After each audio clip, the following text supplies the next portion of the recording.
Okay, and just so you know, I still have the upcoming slides on the right on my screen. Whether you want to keep it like that, that's completely up to you, but I'm presuming that I'm not in control of that. Um, Okay. so, good afternoon, everybody, and I'm glad to be joining you this afternoon to share an overview of the Illinois Community System of Services for adults with intellectual and developmental disabilities. Next slide, please.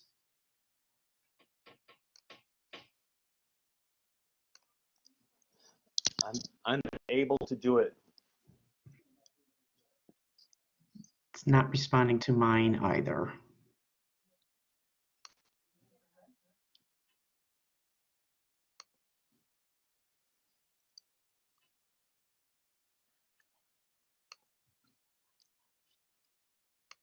Oh, wow, this is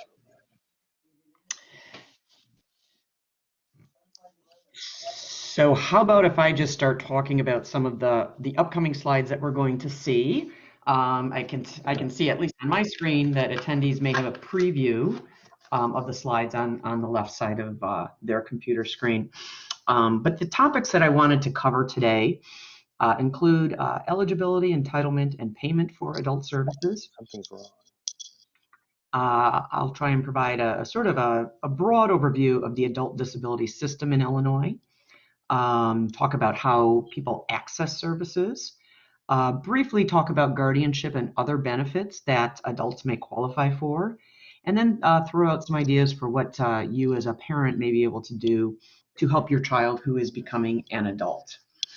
And I think it was mentioned in the introduction that if folks have questions as we're going through the topics, you can type those in. I think we're going to wait until the end of the presentation to discuss those. But by all means, if anything is not connecting for you or you want to know more about a topic, just shoot a question to the slide. We can go to the next slide if you can. So one of the most important and fundamental things to understand about the adult IDD system in Illinois is that unlike the educational system, access to community-based services is not an entitlement. And Miguel, if you can get me to slide 12 on the screen, that would be great. Most adult services are funded through a program called the Medicaid waiver, which allows states to limit access to services. So unlike in a school setting where the school has to serve anyone who is eligible, the state does not have to provide access to adult services for all people who are eligible. Let's look at another distinction between school settings and the adult service system. And for folks who might be able to see on this on your screen, I'm on slide 15 now. So many children who receive special education services won't necessarily qualify for many adult services.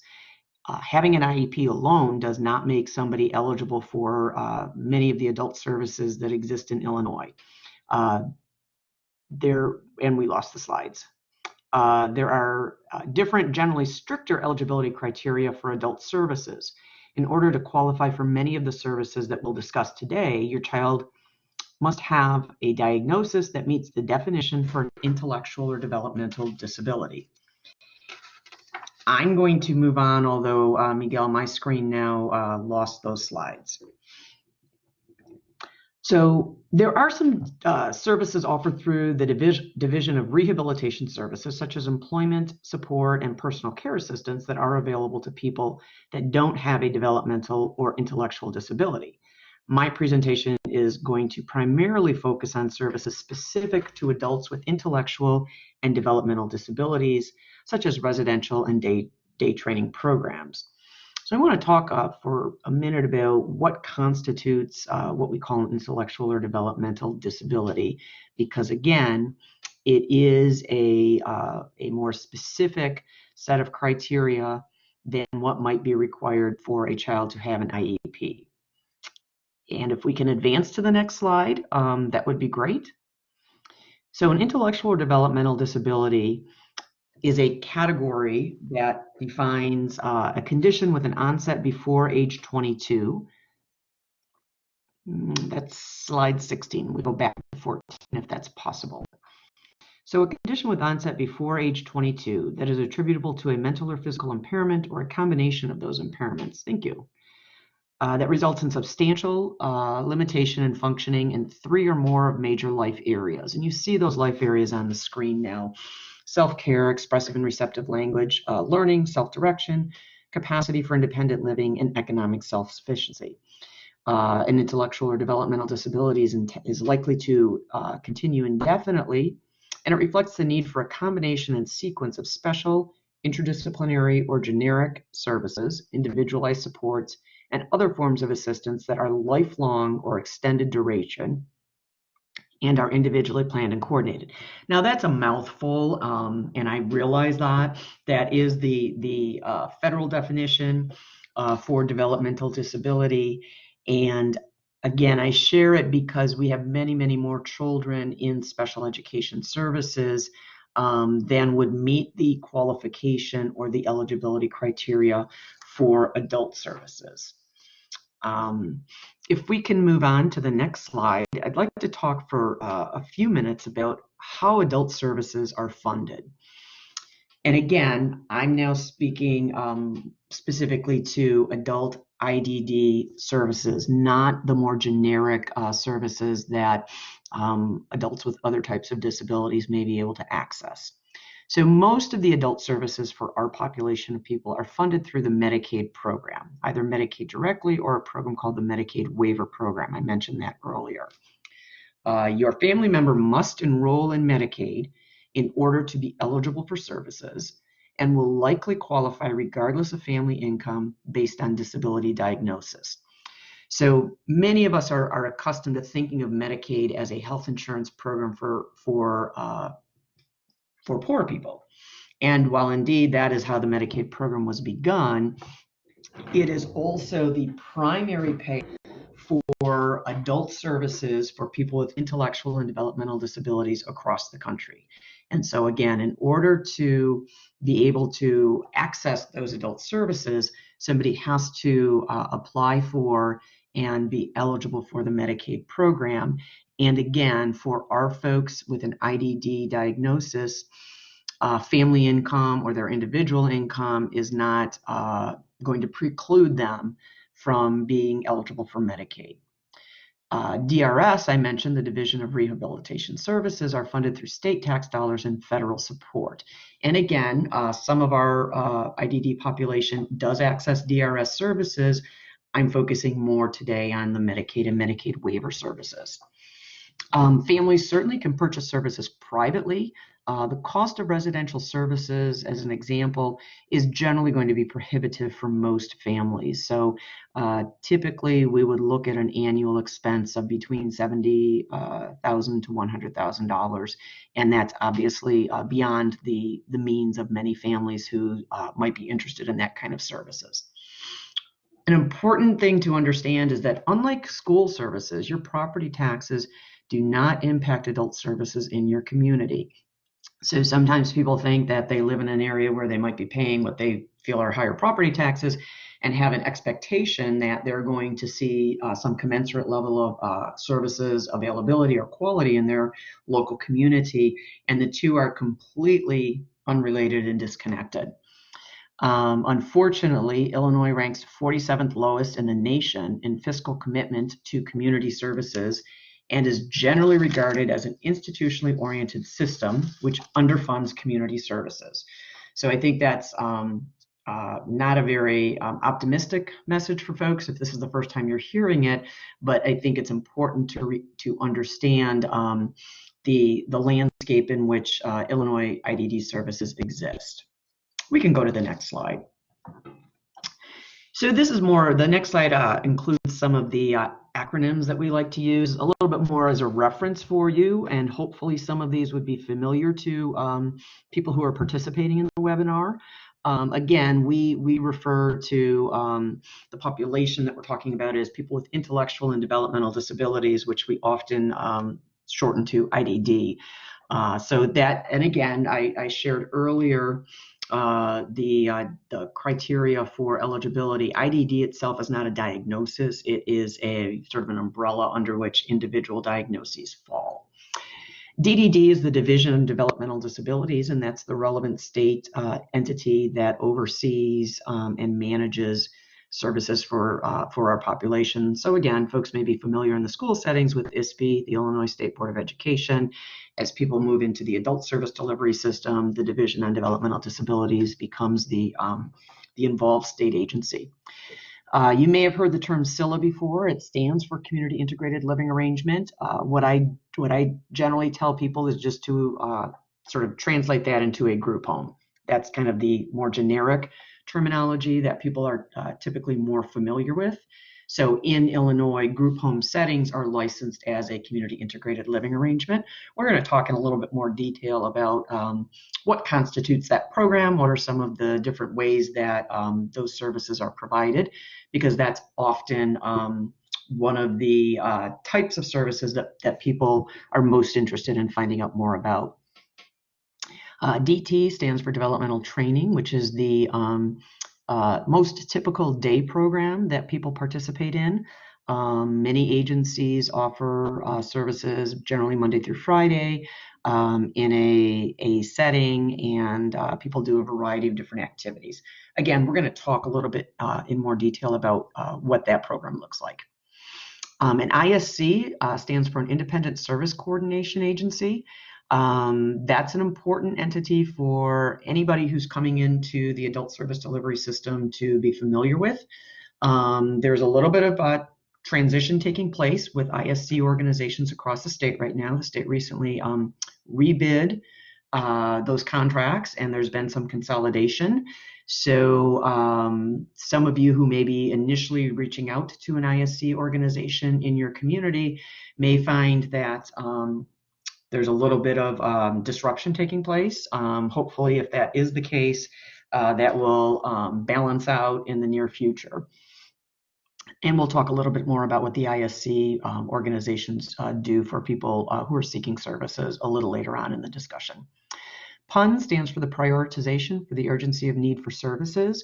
That is basically the database that the state uses to identify who is interested in getting adult services. And from that database, the state then on a regular basis selects people to actually be awarded services. So PUNs, again, we'll talk about. If it's not a term that you're familiar with, probably you need to put a big red asterisk right by that item in your notes, because as parents and families of young adults transitioning from the educational system to adulthood, if you are interested in being able to access adult services and your family member is not already registered with them, that's the very first thing you need to do. We talked about the Division of Rehabilitation Services. They primarily would interface with adults with disabilities in the areas of employment support and home services, which is an attendant program. A DSP stands for a direct support person. That is the primary staff person that people in the adult service delivery system would engage with. Unlike in a school setting, a DSP is generally not going to be a credentialed or bachelor degreed professional.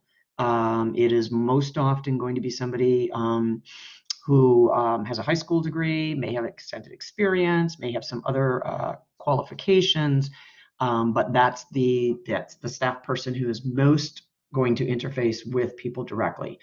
We'll talk about it in a little while too, but it's important for folks who might be new to the world of adult services to understand that for the last several years, the adult service delivery system has identified that they're in a crisis at this point with the lack of direct support personnel available to work in agency programs.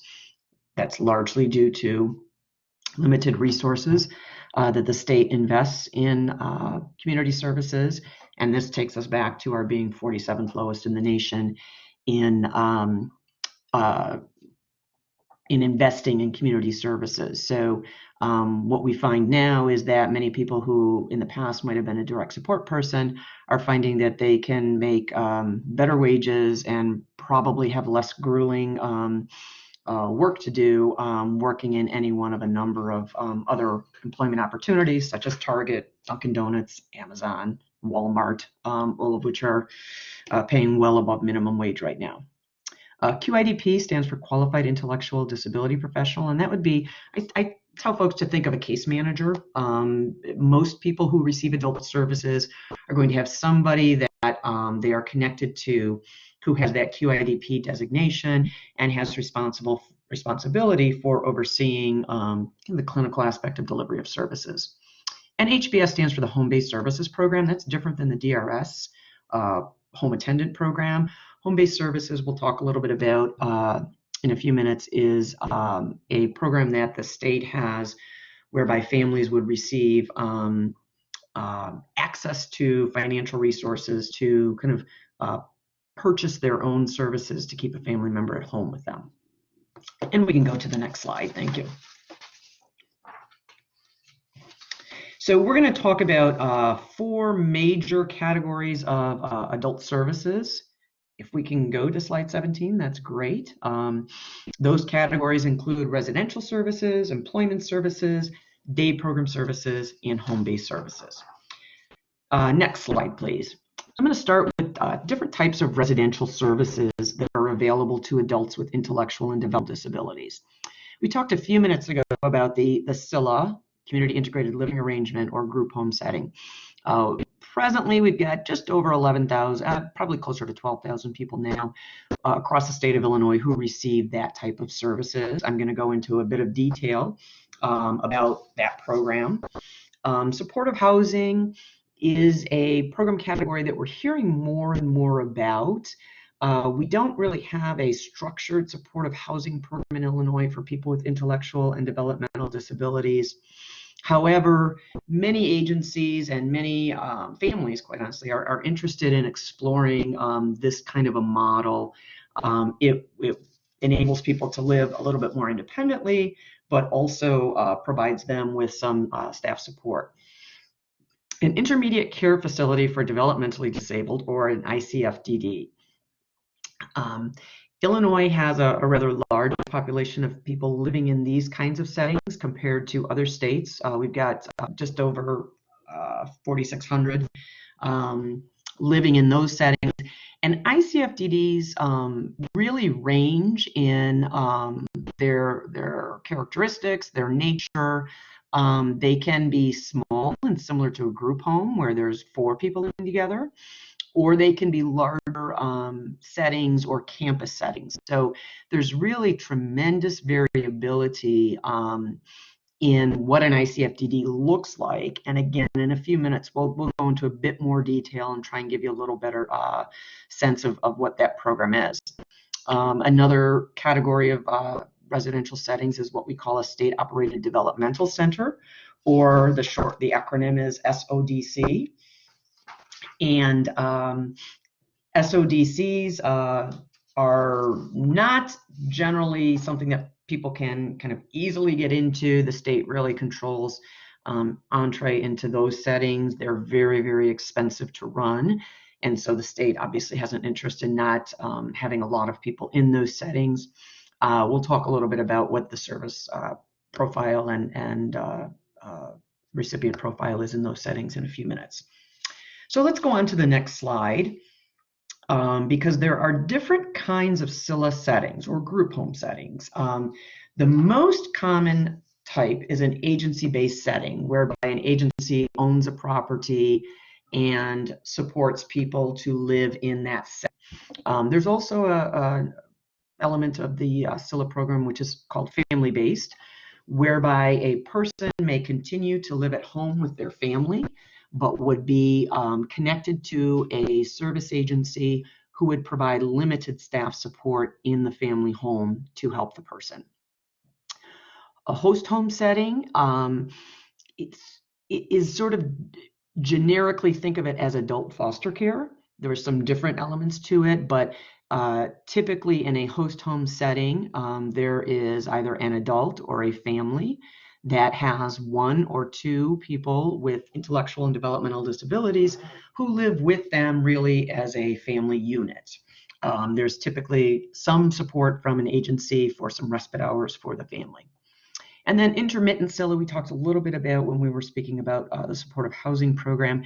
Intermittent CILA provides typically about 15 hours of staff support a week, although there are protocols for requesting additional hours if somebody would need it. But when you sort of think of 15 hours a week, you recognize that that's going to be somebody whose support needs are going to be really pretty minimal. So let's go to the next slide and talk about the agency-operated 24/7 residential service, CILA. And again, this is, I think, what many people, when they think of a group home setting at some point in the future for their family member, this is typically what people are envisioning. So most CILA group homes in Illinois are a shift staff model, with the majority of support being provided by direct support persons. So typically that would be 3 shifts a day. Folks are generally gone during the day, so it's more limited staff presence during daytime waking hours. Some agencies operate some different staffing models for their CILA group home settings, but the majority are going to be in a shift staff model. CILAs can have up to 8 people living in that setting. And in Illinois, more than half of our group home settings have 7 to 8 people.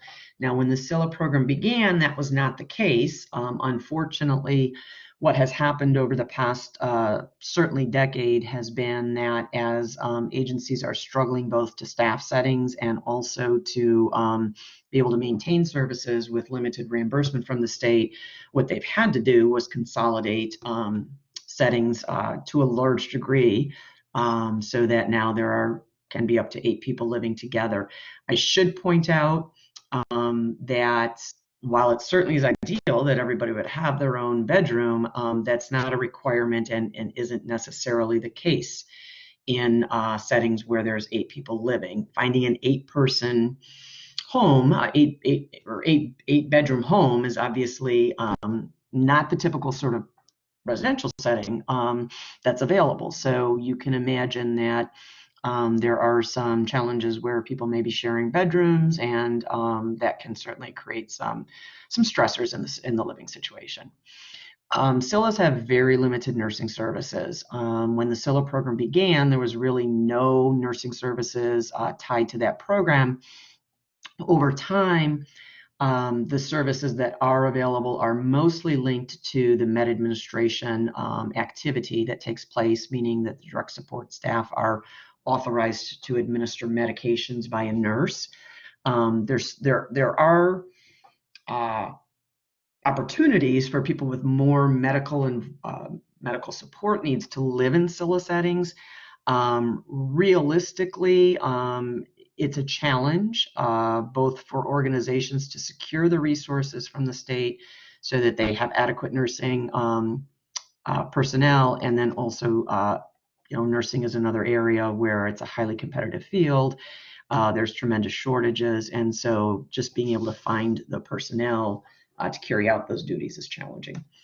People typically leave the home during the day to attend work or developmental training, and realistically, then most people don't have the opportunity to stay home during the day. If somebody gets sick, then there's, they can try and bring a staff person in, but in the CILA program, it was designed with the understanding and intention that people would not be in the residence during the day. So from a funding standpoint, it's not structured in a way that would enable staff to be at home with somebody during the day. People should have opportunities to engage in community activities with staff support, though again, realistically, due to staffing challenges, this may be limited, and that's certainly among the concerns that we hear expressed by people receiving services, their families, and the agencies providing those services.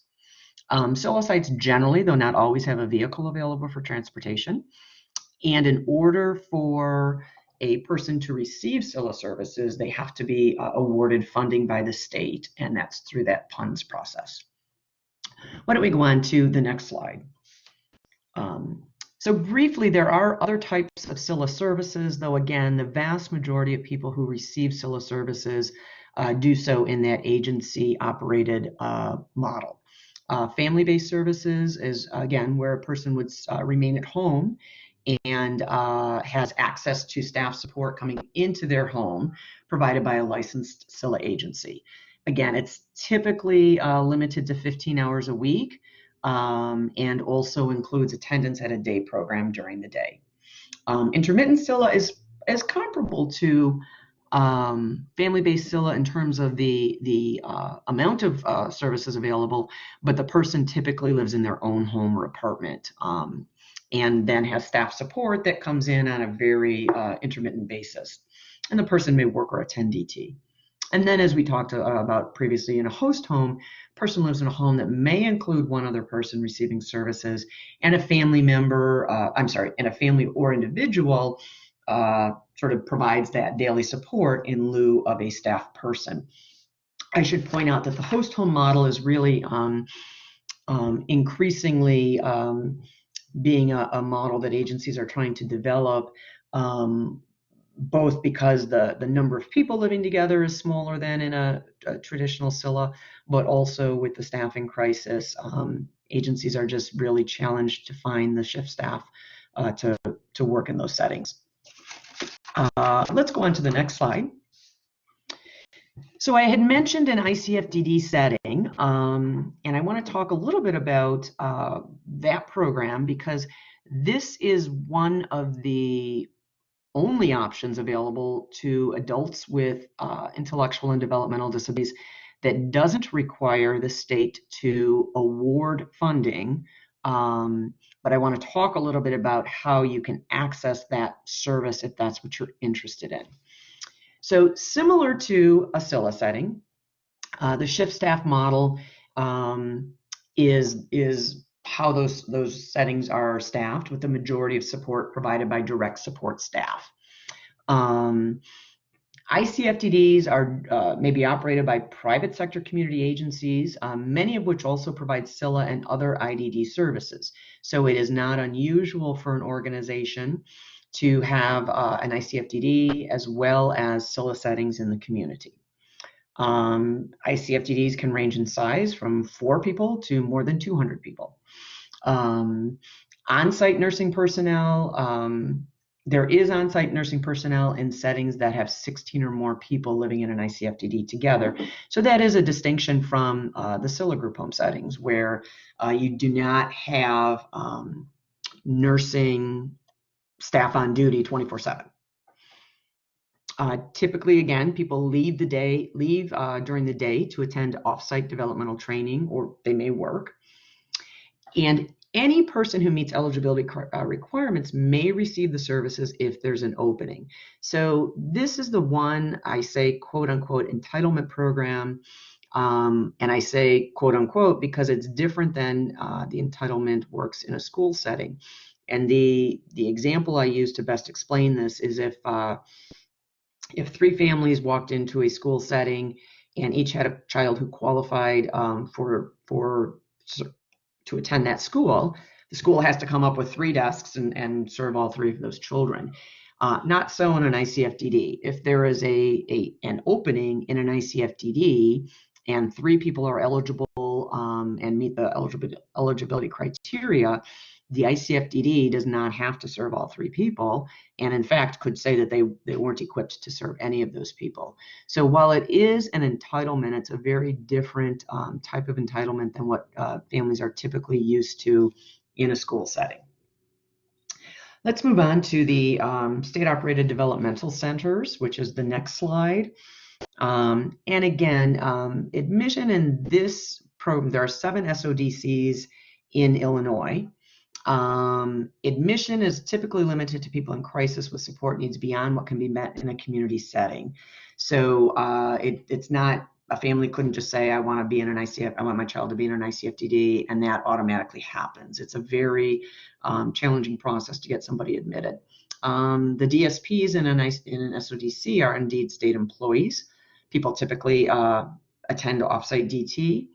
And ICFDDs are larger settings with between, actually, I think the smallest one in Illinois is about 85 people, so that 100 is a little lower, but between 85 and 450 people living.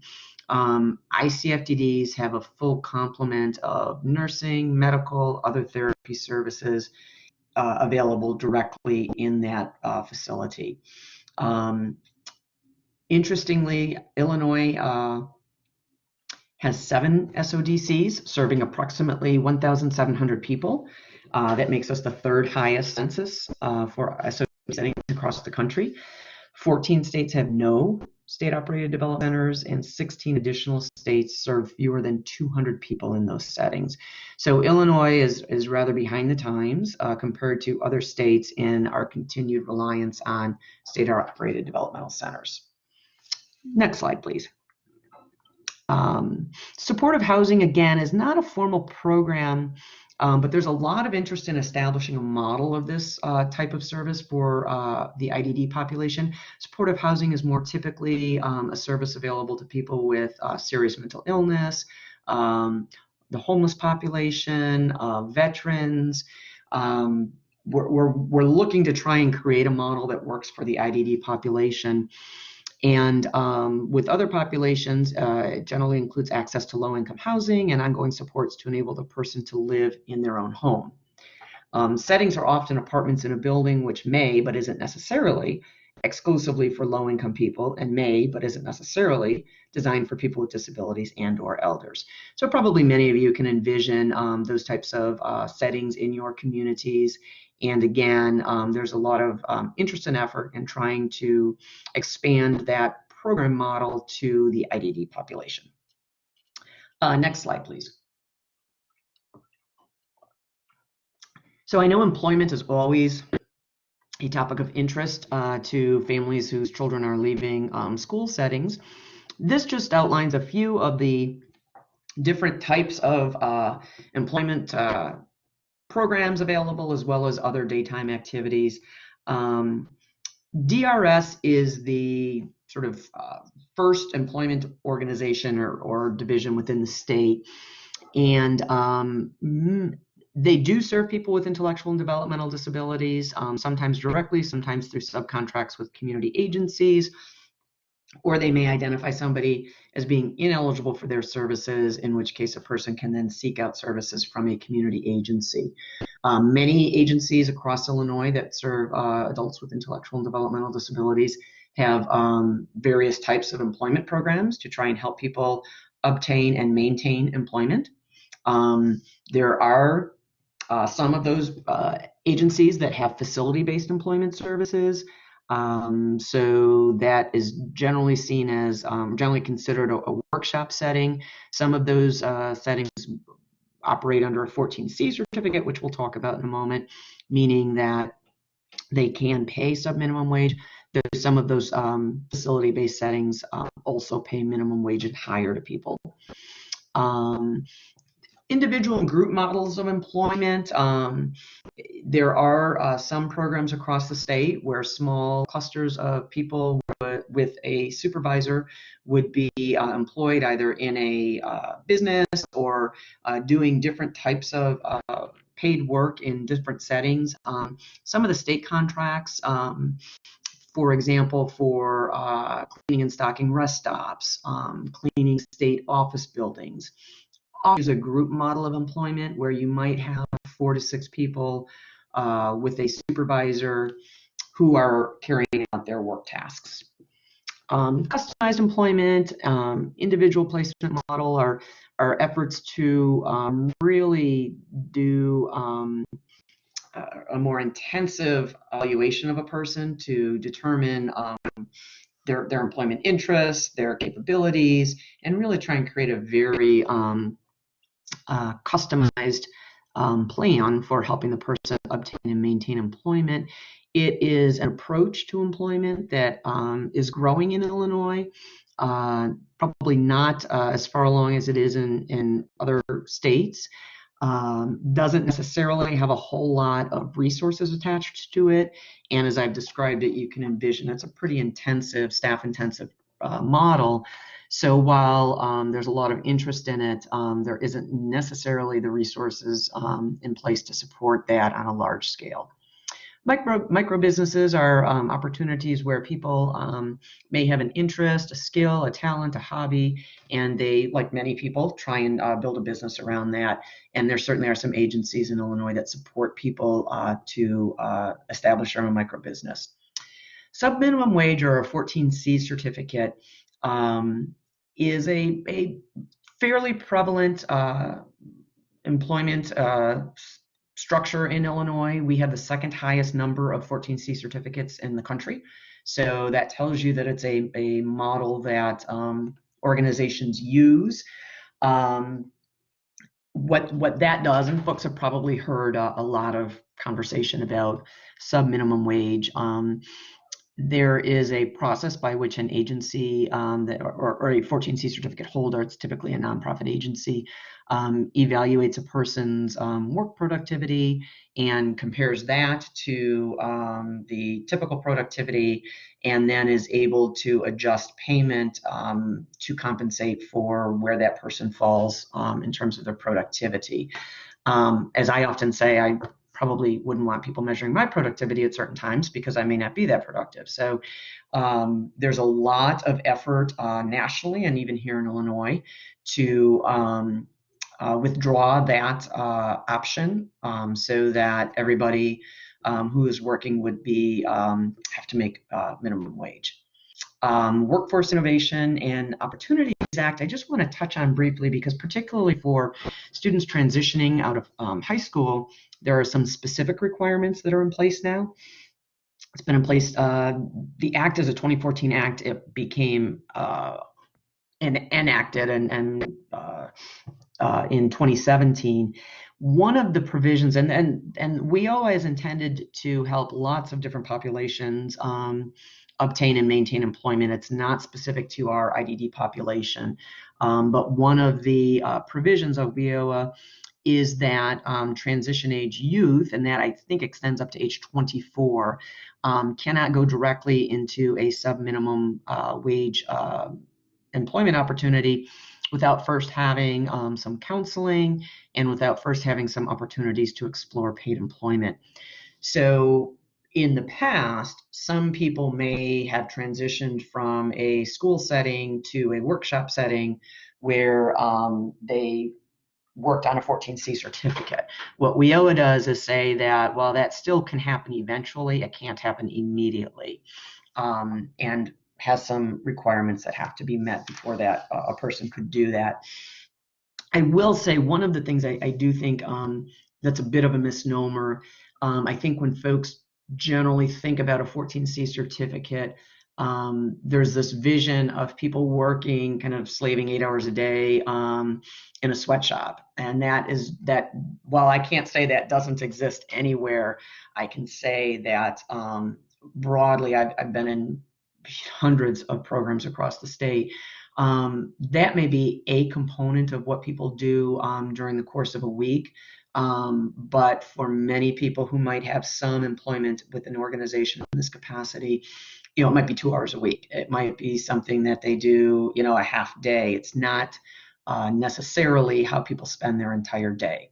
So if we go to the next slide, I want to talk a little bit about the dominant day program in Illinois. Developmental training, which actually is just transitioning to a new name, but the program structure remains the same.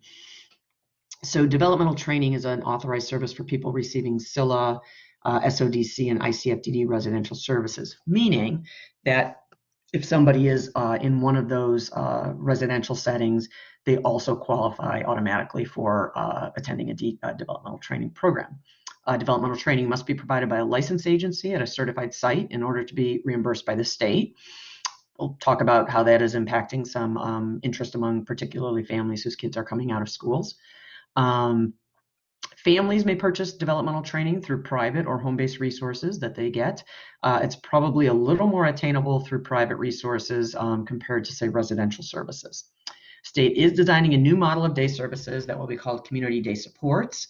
That is now actually in place, although really there's no distinguishable difference between the new name that's been applied to the existing program.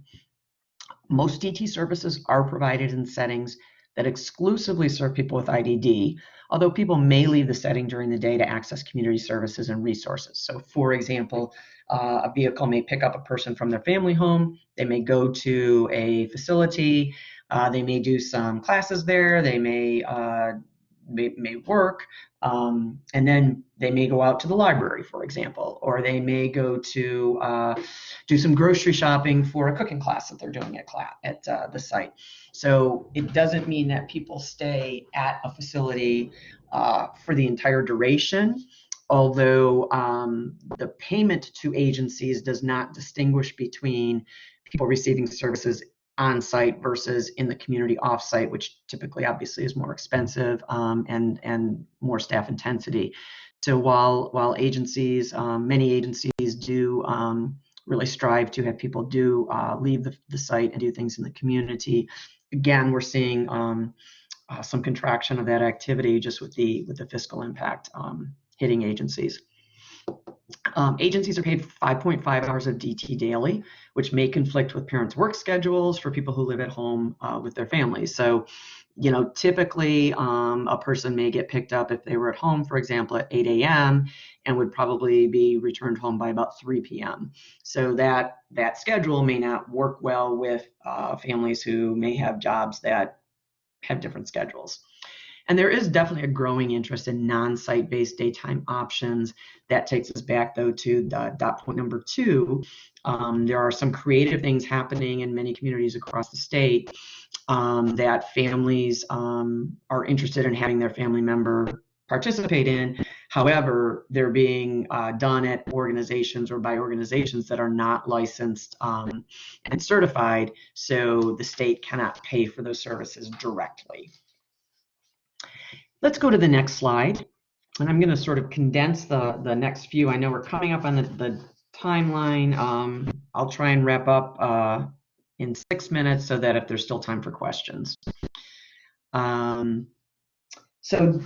DRS Home Services, again, is a program available not only to people with IDD but with other disabilities. It authorizes a person for a set amount of personal support worker hours based on a determination of need assessment. Those services are typically provided in the person's home, and they typically are more associated with physical care tasks. This program is typically geared towards people with physical support needs rather than IDD, but is an option for people with IDD and available to anyone that qualifies based upon the DON score. So there is some advantage to that. The person directly hires and supervises their personal support worker, who is actually a contract employee with the state. The next slide, if we will, talks about the home-based services program. Home-based is basically an alternative to agency-based residential services.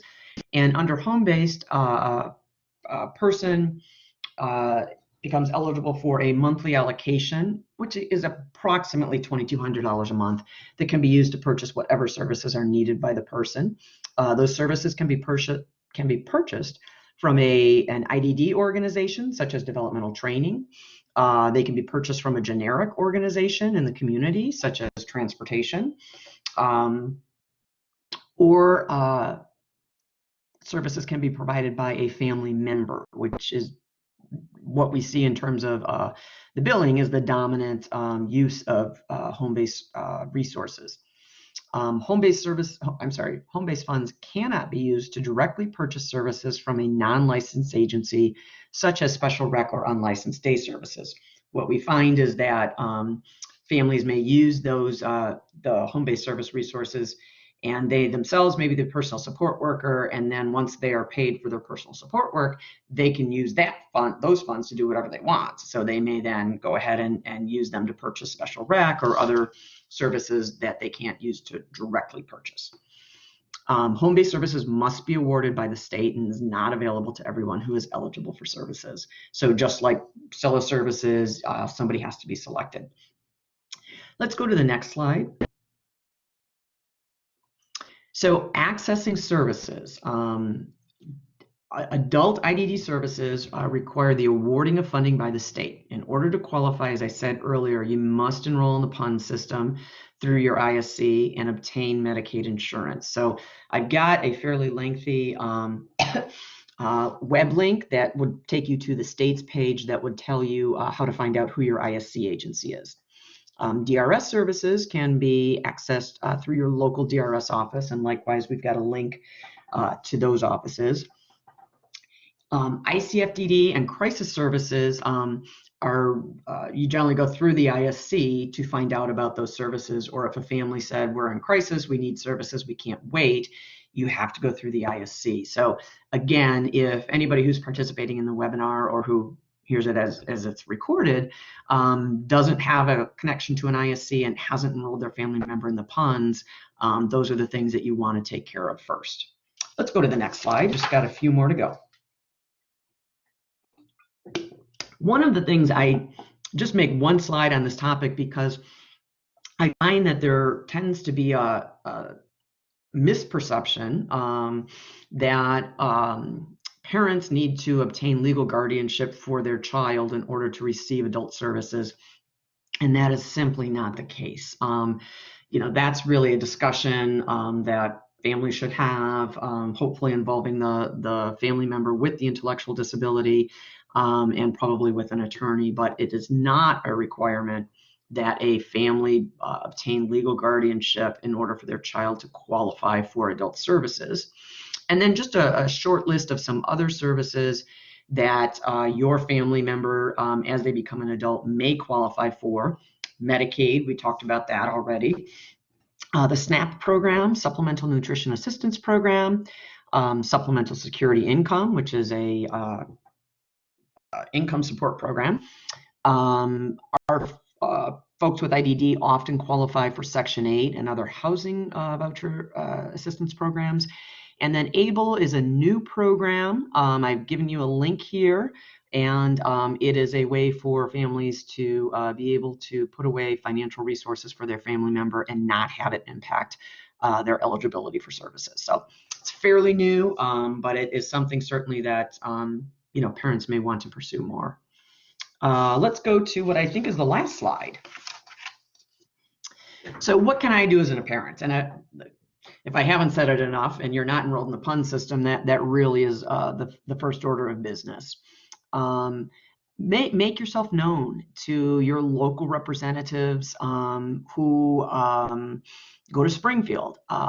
Our system is impacted much, much more by decisions made in Springfield than by decisions made in Washington, D.C.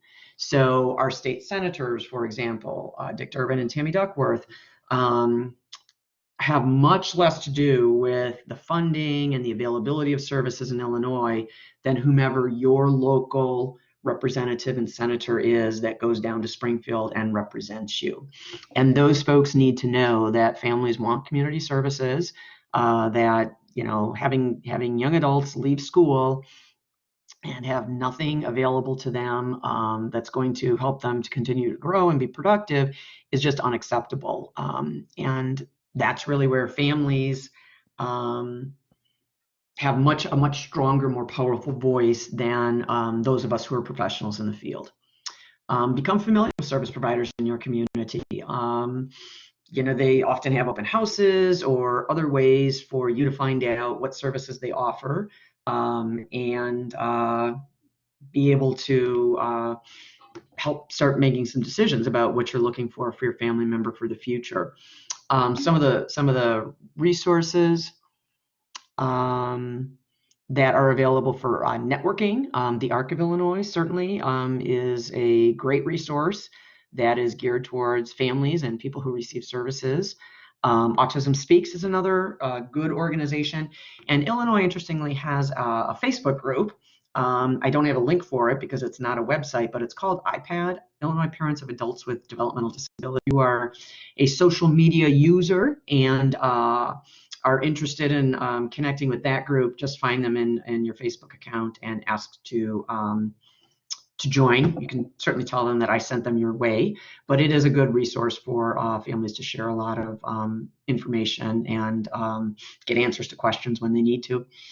That is the summary of my presentation. I saw something pop up as I was talking, so I'll address that question.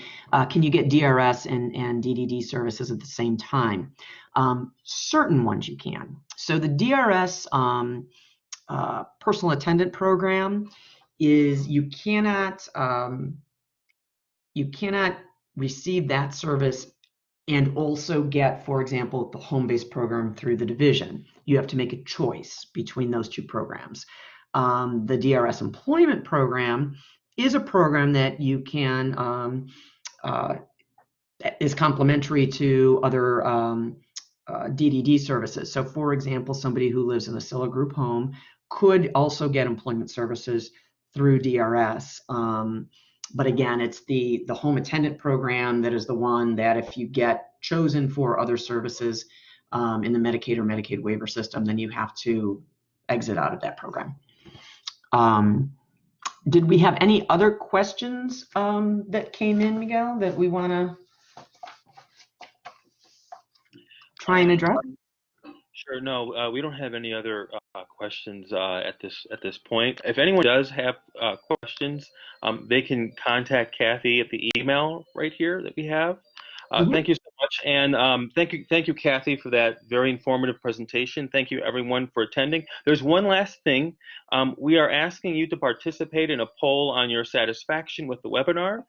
It will appear on your screen, so please mark your satisfaction.